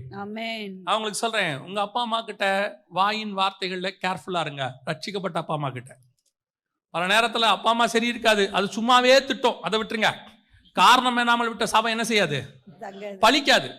ஆனால் உன் தகப்பன் ஆவிக்குரியவனாய் இருந்து, உன் தாய் ஆவிக்குரியவங்களாய் இருந்து, அவர்கள் அதுவும் ஊழியக்காரராக இருப்பார்களானால் you must be very careful. அவங்ககிட்ட வாங்கிறதுக்கு நீங்கள் ரொம்ப யோசிக்கணும். நான் ரொம்ப எங்கள் அம்மா மரண தருவாயில் மரணிக்கிறதுக்கு ஒரு வாரம் 2 வாரத்துக்கு முன்னாடி போய் எங்கள் அம்மா பக்கத்தில் உட்காந்து கேட்டேன். என் ஆசை அது. கேட்டேன், ஏம்மா உங்களுக்கு நான் ஏதாவது குறை வச்சுட்டேன்னா? எங்கள் அம்மா 80 வயசில் செத்தாங்க, ஆண்டவருக்குள்ளே நித்திரை அடைஞ்சாங்க. இப்போ தான் 2023 எங்கள் அம்மாட்ட போய் பக்கத்தில் உட்காந்து அப்படி கேட்டேன், ஏம்மா நான் ஏதாவது குறை வச்சுட்டேன்னா? ஏன்னா அந்த நேரத்துலேயே அதை செஞ்சிடணும்னு எனக்கு ஒரு ஆசை. நம்மளே அறியாமல் எவ்வளோ செய்வோம் தானே, கோபத்தில் கூட பேசுவோம் அம்மாவை, அதெல்லாம் அது நார்மலாக நடக்கிற ஒரு விஷயம். போய் பக்கத்தில் உட்காந்து கேட்டேன், ஏதாவது உங்களுக்கு குறை வச்சுட்டேன்? எங்கள் அம்மா என்னை பார்த்து ஒரு வார்த்தை சொன்னாங்க, ஒன்றும் இல்லைடா, கர்த்தருடைய கிருபையில் ஆண்டவர் எனக்கு நல்ல பிள்ளையை கொடுத்தார், இந்த ஒரு ஆசீர்வாதம் எனக்கு போதும் என்று நான் நினைக்கிறேன். கர்த்தர் அதை எனக்கு ஆசீர்வாதமாக மாற்றி கொடுப்பார். அது ரொம்ப முக்கியம். உங்கள் பயபக்தி உங்கள் பிள்ளைகளுக்குள் வரும்.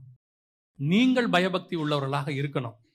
நான் ஒரு ஜெயின் ஃபேமிலியை பார்த்தேன், ரட்சிக்கப்பட்டவங்க தான் அவங்க. ஜெயின் ஃபேமிலியை பார்த்தேன். வில்லிவாக்கம் பக்கத்தில் இருக்காங்க. அந்த ஐயா வந்து ஒரு சாட்சி சொன்னார் என்கிட்ட. கொரோனா நேரத்தில் அவங்க வந்து உங்களுக்கு தெரியும் தானே, வட்டிக்கு கொடுக்குறது அவங்களுடைய தொழில்.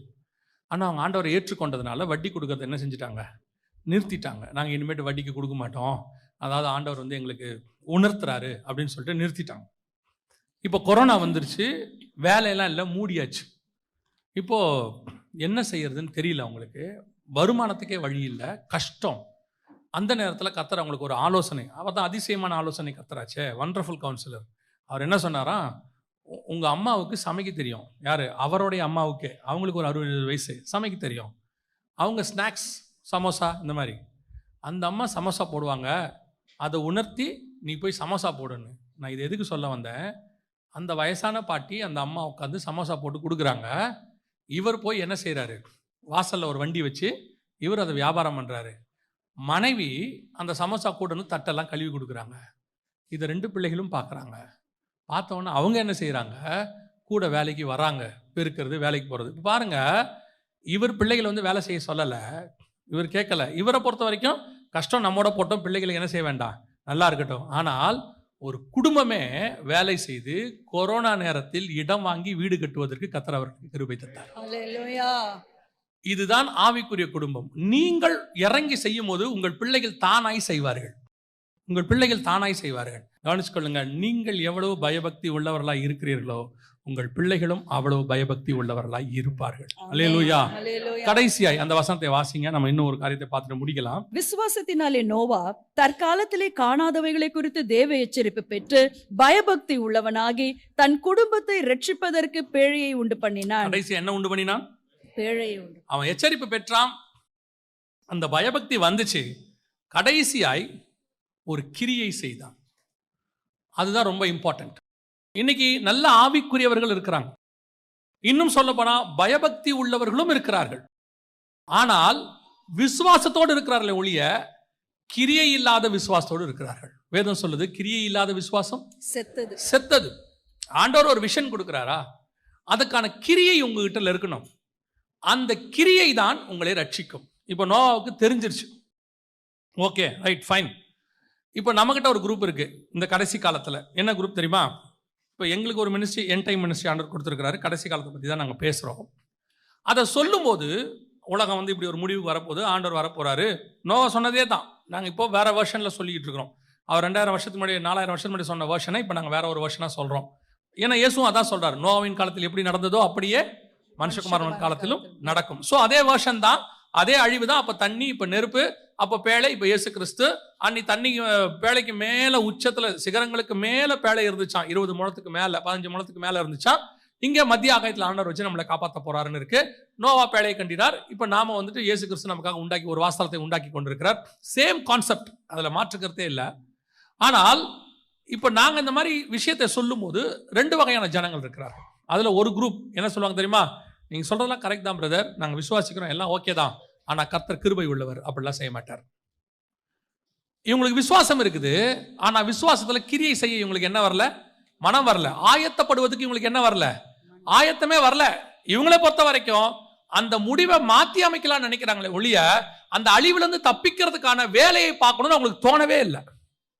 இன்னைக்கு ஒரு குரூப் அப்படி இருக்குது. ஆண்டவர் உங்களுக்கு சில காரியங்கள் சொல்றாரா, அதை செய்யுங்கள், குடும்பமாக செய்யுங்கள். அந்த விஷனை மொத்த குடும்பமும் டேக் ஓவர் பண்ணுங்க. சில நேரத்தில் கணவனுக்கு கொடுக்கிற விஷன் மனைவி எடுக்க மாட்டேங்கிறாங்க, மனைவி கொடுக்கிற விஷன் கணவன் எடுக்க மாட்டேங்கிறார். நோவாவுக்கு ஒரு விஷன் கொடுத்தாச்சு. இப்ப இந்த விஷனை அந்த 3 பசங்களும் எடுத்தாங்க தானே. அவன் பயபக்தி உள்ளவனா இருந்தா யாருக்குள்ள போச்சு? பிள்ளைங்களுக்குள்ள போச்சு, மனைவிக்குள்ள போச்சு. இவங்க 2 பேருக்குள்ள போனது ஆச்சரியம். அதை விட பெரிய ஆச்சரியம் என்ன தெரியுமா? அந்த 3 பசங்களுடைய மனைவிகளுக்குள்ள போனது. நீங்க 1 பேதுருவின் புஸ்தகம் 3ஆம் அதிகாரம் 20வது வசனத்தை வாசிக்கும். அந்த ஆவிகள் பூர்வத்திலே நோவா பேழையை ஆயத்தம் பண்ணும் நாட்களிலே தேவன் நீடிய பொறுமையோட காத்திருந்த போது கீழ்ப்படியாமற் போனவைகள் அந்த பேழையிலே சிலராகி 8 பேர் மாத்திரம் 8 பேர் மாத்திரம். 2 பேதுருவின் புஸ்தகம் 2ஆம் அதிகாரம் 5வது வசனம் வாசி. பூர்வ உலகத்தையும் தப்ப விடாமல் நீதியை பிரசங்கித்தவனாகிய நோவா முதலான 8 பேரை காப்பாற்றி. பர்டிகுலரா 2 இடத்துல 8 பேர் 8 பேர்னு பைபிள் சொல்லுது. பேழைக்குள்ள போனது எத்தனை பேர்? 8 பேர். யார் அந்த 8 பேர்? நோவா, 3 பசங்க, 4 பேரு, நோவாவின் மனைவி, 3 பசங்களுடைய மனைவி, 4 பேர். ஸோ இப்போ இந்த 8 பேர் உள்ளுக்குள்ள போயிட்டாங்க. அப்போ வசனம் தெளிவா இருக்கு, 8 பேர் தான் போனாங்க. அவங்க மருமகளும் போயிருக்கிறாங்க. விஷன் நோவாவுது. விஷன் யாருது? நோவாவுது. இந்த விஷனை அப்படியே யாருக்குள்ள கொண்டு போக முடியுது? மனைவிக்குள்ள கொண்டு போக முடியுது. அந்த விஷனை அப்படியே பிள்ளைகளுக்குள்ள கொண்டு போக முடியுது. பிள்ளைகளுக்குள் மட்டுமல்ல, பிள்ளைகளிலிருந்து பிள்ளைகளின் மனைவிகளுக்குள்ளும் கொண்டு போக முடியுது. எப்படி சாத்தியம்? இன்னைக்கு உங்களால முடியுமா? இன்னைக்கு முடியுமா? இவ்வளோ டெக்னாலஜி உள்ள காலத்துல இவ்வளோ தூரம். அன்னைக்கு நோவா ஒருத்தன் மட்டும்தான் சொல்றான், உலகம் அழிய போது, உலகம் அழிய போது, உலகம் அழிய போது. அவன் நீதியை பிரசங்கித்து அவனை நோக்கியா வாசிச்சோம். 2 பேதுரு 2:5 வாசிச்சோம். பூர்வ உலகத்தை தப்ப விடாமல் நீதியை பிரசங்கித்தவனாகிய நோவா ஒருத்தன் மட்டும்தான் பிரசங்கம் பண்ணியிருக்கான். அவன் ஒருத்தன் தான் பிரசங்கம். ஆனா இப்ப அப்படி இல்ல, உலகம் முழுக்க ஊழியக்காரங்க பிரசங்கம் பண்றாங்க. 10ஆவதுக்கு சயின்டிஸ்டே ப்ரூஃப்ஸ் கொடுக்குறாங்க, உலகம் அழிய போகுது, இது அக்கினி வரப்போகுது, இதோ பெரிய பேரழிவு நடக்குது, மிகப்பெரியதான். ஏன்னா அன்னைக்கு இருந்த மக்கள் தொகைக்கு இன்னைக்கு இருந்த மக்கள் தொகைக்கு அதிகமான காஷன் கொடுக்க வேண்டியிருக்கு ஆண்டவருக்கு. 1,20,000 பேர் இருந்த நினிவேக்கு ஒரு ஆள் போதும். ஆனா 800 கோடி இருக்கிற உலகத்துக்கு 8,000 தீர்க்கதரிசி தேவைப்படுது. அதனால ஆண்டவர் உலகம் முழுக்க உண்டாக்கிட்டார். இவ்வளோ காஷன் கொடுக்கப்படுது. ஆனால் இந்த காஷன் எல்லாம் ஒரு பக்கம் போகட்டும், இந்த விஷயம் உங்களுக்குள்ளும் உங்கள் பிள்ளைகளுக்குள்ளும் போகுதா? உங்க மனைவிக்குள்ள உங்களால கொண்டு போக முடியுதா? ஒரு விஷயத்தை நீங்கள் சொல்றது எனக்கு ரொம்ப ஆச்சரியம். ஒரு விஷயம் படிச்சு பார்த்தேன். ஆண்டவர் பேசும்போது சொன்னாரு, ஈசாக்குக்கு ஒரு ஒரு கட்டளையை நியமிக்கிறார் ஆபிரகாம். என்ன கட்டளையை நியமிக்கிறார்னா, அந்த வேலைக்காரன் பொண்ணு பார்க்க போகும்போது வேலைக்காரன்கிட்ட ஆபிரகாம் வந்து சில உறுதிமொழி வாங்குறாரு. அந்த உறுதிமொழியில ஒண்ணு, பெண் உன் பின்னே வர மனதில்லாது இருந்தாலே ஆகில் அப்பொழுது நீ இந்த என் ஆணைக்கு நீங்களா இருப்பாய். அங்கே மாத்திரம் என் குமாரனை மறுபடியும் அழைத்து கொண்டு போக வேண்டாம். திருப்பி இந்த கானானை விட்டு வெளியே யார் போக கூடாது? ஈசாக்கு போக கூடாது. 2வது வாசி 26ஆம் அதிகாரம் 2-3 வசனம் வாசி. கர்த்தர் அவனுக்கு தரிசனமாகி, நீ எகிப்துக்கு போகாமல் நான் உனக்கு சொல்லும் தேசத்திலே குடியிரு. இந்த தேசத்திலே இரு. அந்த அடுத்த வசனம் இருக்கு, இந்த தேசத்திலே வாசம் பண்ணு. இந்த தேசத்தில் வாசம், நீ வெளியே போக கூடாதுன்னு அர்த்தம். அப்ப ஈசாக்குக்கு உள்ள ஒரு பெரிய கட்டளை. ஆபிரகாம் வெளியே போவாரு, வெளியிருந்து வருவாரு. யாக்கோபு வெளியே போவாரு, வெளியே போயிட்டு திருப்பி வருவாரு. இவங்களுக்குலாம் அது ரெஸ்ட்ரிக்ஷன் கிடையாது. இவங்களுக்குலாம் அந்த சட்டத்துக்கு நீங்களா இருக்காங்க. ஈசாக்கு அதுக்கு வந்து பின்னாடி ஒரு ஸ்பிரிச்சுவல் ரீசன் இருக்கு. ஏன் ஆபிரகாம் வெளியிருந்து உள்ள வந்தாரு, ஏன் யாக்கோபு வெளியே போயிட்டு உள்ள வந்தாரு, ஏன் ஈசாக்கு உள்ளே இருந்தாரு. இந்த 3 முற்பிதாக்களுக்கு நடுவில் ஒரு பெரிய இருக்கு. இப்ப நம்ம அந்த மெசேஜுக்கு போக வேண்டாம், அது முடியாது. அப்போ ஈசாக்குக்கு ஒரு கட்டளை உண்டு, அவன் அங்கேயே தான் இருக்கணும். என்ன இருக்கு அப்படின்னு கேட்டீங்கன்னா, அவன் அந்த தேசத்தை விட்டு வெளியே போகவே கூடாது. இப்போ ரெபேக்கால கூட்டிட்டு வராங்க. வந்த பிறகு நல்லா கவனிச்சு பாருங்க, அவள் கடைசி வரைக்கும் அந்த தேசத்தை விட்டு வெளியே போனதாக இருக்கவே இருக்காது. அந்த தேசத்தை விட்டு வெளியே போகவே இல்லை. ஒரு தடவை கூட அந்த தேசத்தை விட்டு வெளியே போனாங்கிறத நீங்க பார்க்க முடியும். ரூத்தை பார்க்க முடியும், ராகாபை பார்க்க முடியும், நிறைய பேரை பார்க்க முடியும். ஆனா அந்த அம்மா மட்டும் வெளியே போனதாக நீங்க பார்க்கவே முடியாது. காரணம் என்னன்னா, கணவனுக்கு ஒரு பிரமாணம் என்றால் அவர்கள் 2 பேரும் ஒரே மாம்சமாய் இருக்கிறார்கள். அந்த பிரமாணம் இவளுக்கும் பொருந்தும். இயேசு கிறிஸ்துக்கு ஒரு பிரமாணம் என்றால் அது சபைக்கும் பொருந்தும். உங்கள் கணவனுக்கு ஒரு தரிசனம் கொடுத்தால் அது உங்களுக்கும் பொருந்தும். இயேசு கிறிஸ்து சபைக்கு ஒரு வெளிப்பாடு கொடுத்தால் அதை நிறைவேற்றுவதற்கு ஆவியானவர் வருவார். 2 பேரும் ஒன்றாயிருப்பார்கள். அப்போ உங்களுக்கு கொடுக்கப்பட்ட தரிசனத்தில் உங்கள் கணவனுக்கு கொடுக்கப்பட்டதோ உங்களுக்கு கொடுக்கப்பட்டதோ, நாம் ஒரே மாம்சமா இருக்கிறோம், ஒரே ஆவியா இருக்கிறோம். அந்த தரிசனத்தை உங்க ஆப்போசிட் பார்ட்னர் கிட்ட கொண்டு போக முடியுதா? Is that possible? இன்னைக்கு முடியுமா? உடனடியாக எதிர்ப்பு. ஒரு 70% ஊழியக்காரனுக்கு உடனடியாக எதிர்ப்பு. இப்போ ஒரு கானானுக்கு போக சொல்லிட்டார் ஆபிரகாம், நீ புறப்பட்டு போ. அதுவும் சொல்லும் போது சொல்லிட்டாரு, உன் தேசத்தையும் உன் இனத்தையும் உன் தகப்பன் வீட்டையும் விட்டு போ, எல்லாத்தையும் விட்டு போயிட்டே இரு அப்படின்ட்டார். இதுல ஆபிரகாம் போறது ஒன்றும் பெரிய விஷயம் இல்லை, அதுவும் பெரிய விஷயம்தான். ஆபிரகாம போக சொல்லி ஆபிரகாம் கானானுக்கு போற. அவர் ஈராக்ல இருக்கிறாரு. ஆபிரகாம் எங்க இருக்கிறாரு? ஈராக்ல இருக்கிறாரு. ஏன்னா ஆதியாகமம் 11:31 சொல்லுது, அவர் வந்து சினையார் தேசத்தில் உள்ள ஊர் பட்டணம், அது வந்து ஈராக்ல இருந்து இஸ்ரேலுக்கு நடந்து வரணும். So unknown place. அதுவே பெரிய விஷயம். அதை விட பெரிய விஷயம் மனைவியை கூட்டிட்டு வர்றது. அந்தமா வருது தானே, அதுதான் விஷனை ஏற்றுக்கொண்டு நடப்பது. உங்ககிட்ட இருக்கிற பெனிஃபிட்டையும் பார்க்க கூடாது, இருக்கக்கூடியதை நான் டிஸ்அட்வான்டேஜையும் பார்க்க கூடாது. This is vision, I will travel with you, it's over. இன்னைக்கு எத்தனை பேர் அப்படி டிராவல் பண்ணுவீங்க? ரெபேக்காளை கூப்பிட்டு கேட்குறாங்க, இந்த மனுஷனோட கூட போகிறாயா? நோ ஃபேஸ்புக், நோ வாட்ஸ்அப், எந்த விதமான பயோடேட்டாவும் இல்லை. பையனுக்கு 40 வயசு. நோட் த வேர்ட், பையனுக்கு 40 வயசு. வந்திருக்கிறவன் எவனே தெரியாது, பார்த்து 3 நாள் தான் ஆகுது. அவன் வந்திருக்கவன் சொல்கிறான். ஆனால் ரெபேக்கா கிட்ட ஒரே ஒரு குணம் மட்டும் இருந்துச்சு. நீங்கள் அந்த பைபிளை நல்லா கவனிக்க முடியும். எந்த ஒரு விஷயத்துக்கும் அவள் கர்த்தர்கிட்ட போகிற சுபாவம் அவளுக்கு இருந்துச்சு. பிள்ளை வயிற்றுல மோதிக்கிட்டா உடனே கர்த்தர்கிட்ட போவா. என்னவென்று விசாரிக்கும்படி கர்த்தரிடத்துல போனாள். இப்போ இவட்ட கேட்குறாங்க, எங்கள் ஊரில் ஒருத்தர் இருக்கிறாரு ஈசாக்குன்னு, செல்வ சீமான், எங்கள் எஜமான் அப்படி சம்பாரிச்சு வச்சிருக்காரு, வயசு 40. ஓ அப்படியா, எப்படி இருப்பார்? அது எப்படி சொல்ல முடியும்? நீங்கள் வாங்க வந்து பாருங்க, நல்லா சக்கச்சவேர்னு அப்படி இருப்பார். இப்போ அவளை கூப்பிட்டு கேட்குறாங்க, நீ போகிறாயா? ஒரே வேர்ட், நான் போகிறேன். அவன் சொல்கிறான், ஒரு 10 நாள் இருந்துட்டு போகலாம். இல்லை வேணாம், போகலாம், ரைட் போகலாம். இதுதான் ஸ்பிரிச்சுவலி எடுக்கிற முடிவு. அந்த தரிசனத்தை நீங்கள் சுமப்பது என்பது இதுதான். உன் கண்ணு பார்த்து தரிசனத்தை முடிவெடுக்கக்கூடாது. உங்கள் வீட்டுக்காருக்கோ உங்களுக்கோ ஒரு தரிசனம் கொடுக்கப்படுதா, அது தேவனிடத்துலேருந்து வருகிறதா, அப்படியே அக்செப்ட் பண்ணுங்க, அப்படியே ஏற்றுக்கொள்ளுங்க. உன் தகப்பனுக்கு ஒரு தரிசனம் வருதா, உன் தாய்க்கு ஒரு தரிசனம் வருதா, சொல்றாங்களா, அக்செப்ட். நோ மோர் கொஸ்டின்ஸ், அப்படியே அக்செப்ட். நீ உன் கணவருக்கு உன் மாமியாருக்கு சொல்றாங்களா? பல நேரங்களில் நான் சொல்லிட்டு முடிக்கிறேன், கவனிங்க. பல நேரங்களில் ஊழியக்காரன் குடும்பத்தில் கூட சொல்கிறேன், மருமகள்கள் வராங்க.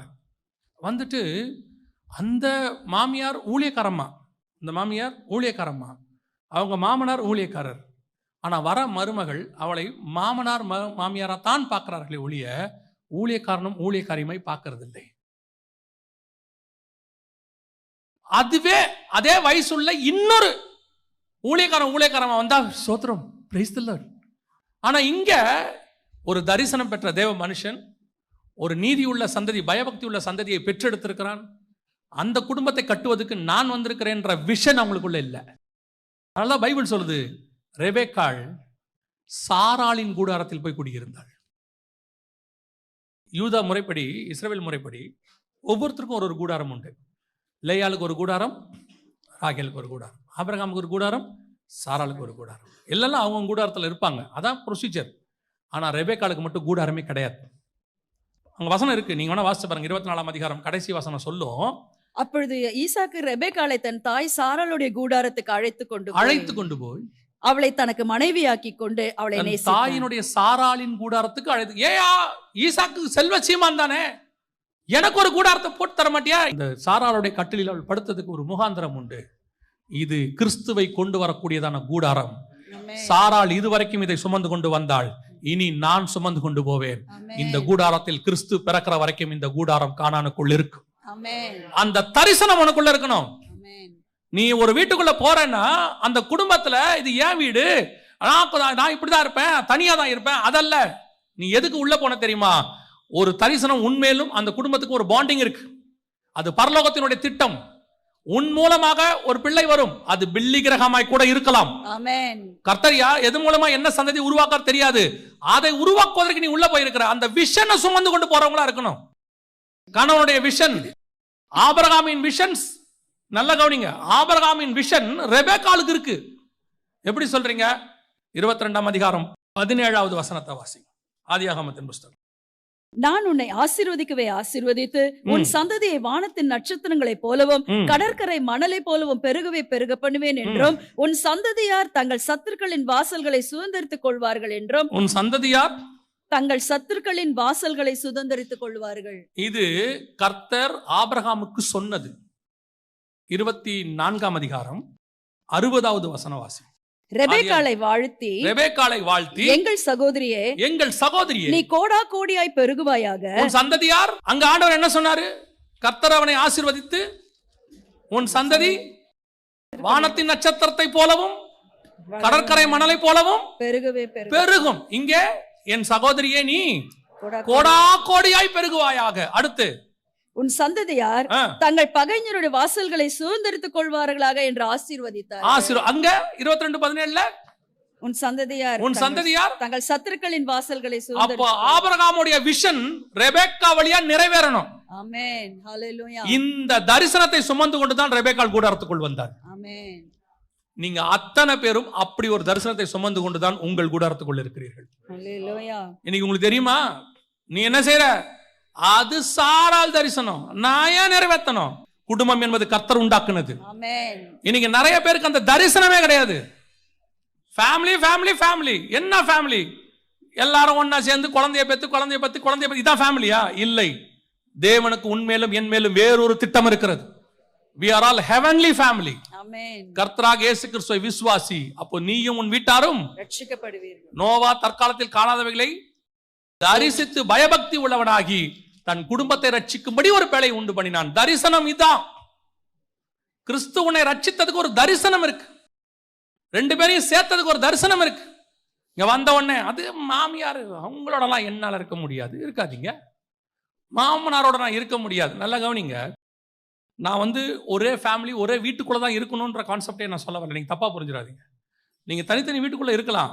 ஆனால் ஒண்ணு உங்களுக்கு புரியணும், நான் இந்த வீட்டில் இந்த குடும்பத்துக்குள்ள வந்தது அவர்கள் தரிசனத்தை நிறைவேற்றுவதற்காக. ஏன்னா என்னாலதான் அந்த தரிசனம் நிறைவேறும் இல்லையா? உங்களுக்கு பார்த்துருக்கீங்களா, இந்த பேங்க்குக்கெல்லாம் போனீங்கன்னா உங்களுக்கு ஏடிஎம் கார்டை உடனே கையில் கொடுத்துருவாங்க. ஏடிஎம் கார்டு என்ன செஞ்சிருவாங்க? கொடுத்துருவாங்க. ஆனால் அவங்க சொல்லுவாங்க பின் நம்பர் லெட்டரில் வரும்பாங்க. உங்கள் அட்ரஸ்க்கு என்ன செய்வாங்க? பின் நம்பர் லெட்டரில் வரும். கார்டு உங்ககிட்ட இருக்குது, பின் நம்பர் இன்னொரு இடத்துலேருந்து வரும். அது எங்கேருந்து வரும்னா ஹெட் குவார்ட்டர்ஸ்லேருந்து வரும். இந்த பேங்க்கு அவங்களுக்கு அப்ளை பண்ணி விட்டுரும். இப்போது இந்த கார்டு உங்ககிட்ட இருக்குது, இவங்க கொடுத்தது, பின் நம்பர் இன்னொரு இடத்துல வரும். இது ரெண்டும் போட்டால் தான் உன் அக்கௌண்ட்டே ஆக்டிவேட் ஆகும். அதே மாதிரி தான் உன் கையில் இருக்கிற தரிசனத்துக்கான பின் நம்பர் உன் மனைவியின் வீட்டில் இருக்கிறது. அது இங்கே சேர்ந்தாதான் பரலோகத்தில் உன் அக்கௌண்ட் ஆக்டிவேட் பண்ண முடியும். இந்த புரிதல் உங்களுக்கு எனக்கும் வேணும். கணவன் மனைவியினுடனே அப்படியே 100% மேட் ஃபார் ஈச் அதர், அப்படியே அதெல்லாம் இல்லை. கன்ஃபார்மாக பிரச்சனைகள் இருக்க தான் செய்யும். உங்களுக்கு பிடிக்காதது அவங்களுக்கு பிடிக்கும், அவங்களுக்கு பிடிக்காதது உங்களுக்கு பிடிக்கும். என்ன செய்ய முடியும்?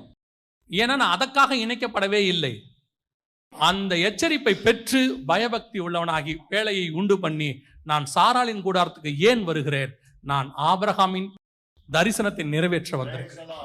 இந்த தீர்மானம் நீங்க எடுங்க, உங்கள் குடும்பமும் அந்த விசுவாச குடும்பத்தில் ஒன்றாக மாறிவிடும். அல்லேலூயா.